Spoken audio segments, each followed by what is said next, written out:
चलते हैं, आपको दिखाते हैं कुछ दृश्य। प्रधानमंत्री नरेंद्र मोदी नई दिल्ली स्थित भारत मंडपम में भारत मौसम विज्ञान विभाग के 150वें स्थापना दिवस पर आयोजित समारोह में भाग ले रहे हैं। फिलहाल ये दृश्य आप देख रहे हैं, प्रधानमंत्री एक प्रदर्शनी का अवलोकन करते हुए।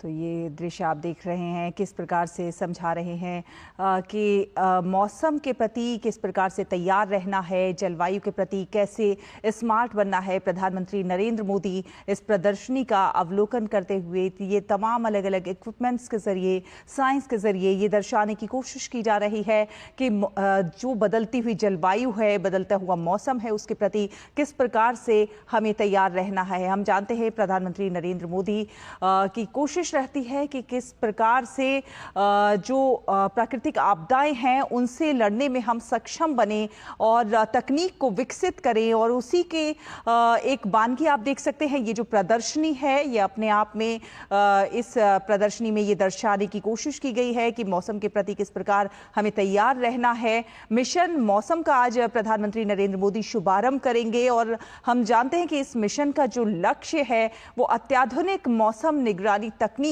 और सिस्टम विकसित करके उच्च रिजोल्यूशन वायुमंडलीय अवलोकन और अगली पीढ़ी के रडार और उपग्रहों और उच्च प्रदर्शन कंप्यूटरों को कार्यान्वित करते हुए उच्च स्तरीय क्षमता को हासिल करना है। ये जो प्रदर्शनी है ये इसकी बानगी है। इसमें दर्शाया जा रहा है कि तकनीक के जरिए हम सिस्टम को विकसित करके किस प्रकार मौसम की निगरानी कर सकते हैं, वायुमंडलीय अवलोकन कर सकते हैं और किस प्रकार से हम अगली पीढ़ी के रडार और उपग्रहों और उच्च प्रदर्शन कंप्यूटरों को कार्यान्वित करते हुए उच्च स्तरीय क्षमता को हासिल कर सकते हैं। तो मौसम के प्रति तैयार रहना है, जलवायु के प्रति स्मार्ट बनना है और उसके लिए तकनीक का सहयोग बहुत ज़्यादा ज़रूरी है, विज्ञान का सहयोग बहुत ज़्यादा ज़रूरी है। और इसी विज्ञान और तकनीक पर बेस्ड ये प्रदर्शनी जिसका अवलोकन कर रहे हैं प्रधानमंत्री नरेंद्र मोदी।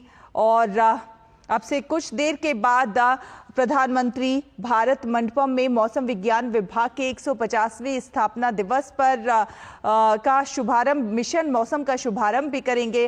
तापस भट्टाचार्य हमारे साथ ज्यादा जानकारी के साथ मौजूद हैं। तापस, प्रधानमंत्री नरेंद्र मोदी एक भारत मंडपम में प्रदर्शनी का अवलोकन कर रहे हैं और कहीं ना कहीं इसमें दर्शाया जा रहा है, बताने की कोशिश की जा रही है कि किस प्रकार तकनीक के जरिए हम मौसम के प्रति तैयार रहेंगे, जो बदलती हुई जलवायु है उसके प्रति हम तैयार हो सकते हैं।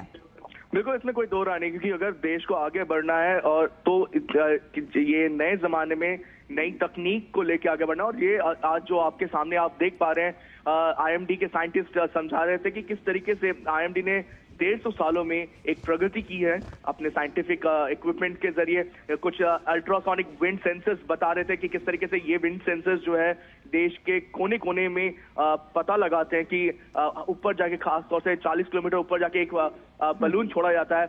वो बलून ऊपर जाता है 40 किलोमीटर ऊपर, सुबह शाम दोनों समय ये छोड़ा जाता है। वो उस समय ये ऊपर जाके 40 किलोमीटर ऊपर जाके उस समय की जो तापमान में क्या चेंजेस हैं, विंड चेंजेस, हवा में क्या तब्दीली हो रही है, इस सारी चीजों का जो पता है वो लगाया जाता है। जो एक डेटा दिया जाता है जिसके बदौलत आईएमडी एक जो डेटा है उसको ये एक अपने मॉडलिंग में डालता है, एक उनकी मैथमेटिकल मॉडलिंग होती है उसमें डालता है, उसके साथ पता लगाते हैं कि किस तरीके से आगे बढ़ाया जाता है। आप ये देखते हैं ये सारी चीजें एयरपोर्ट में भी लगाई जाती है।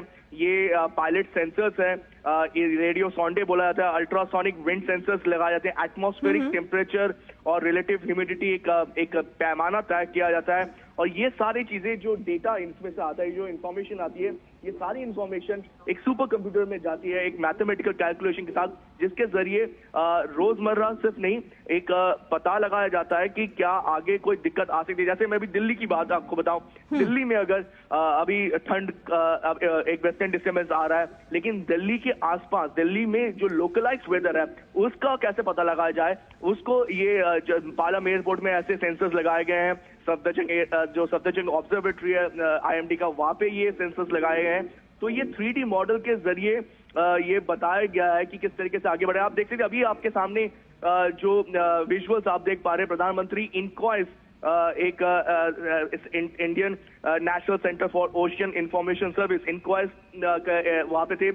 यहाँ पे उनको बताया गया कि ओशियन जो बुओइज होते हैं जिनके जरिए सुनामी आता है, तो सुनामी का पता कैसे लगाया जाता है, जो समुद्र में जो तूफान आते हैं उसका पता कितना लगाया जाता है, उसके करंट कितना है, जिसके जरिए लोगों को जान माल से बचाया जा सकता है। आपको पता होगा कि पिछले कुछ सालों में जिस तरीके से IMD आगे बढ़ा है, उन्होंने एक तरह से एक नायाब रिकॉर्ड कायम किया कि साइक्लोन में लोगों की जानें बचाने का एक रिकॉर्ड कायम किया। तो ये तब होता है मुमकिन जब इस तरीके के जो इक्विपमेंट होते हैं वो लगाए जाते हैं। डॉपलर रडार भारत के जो तटवर्ती इलाके हैं, कोस्टल रीजन है, उसमें लगाए गए। ये डॉपलर रडार आगे तक साइक्लोन की जो ट्रैकिंग होती है वो बता देती है। सुनामी की जो ट्रैकिंग होती है वो उसके बारे में भी एक खासी राय दी जाती है।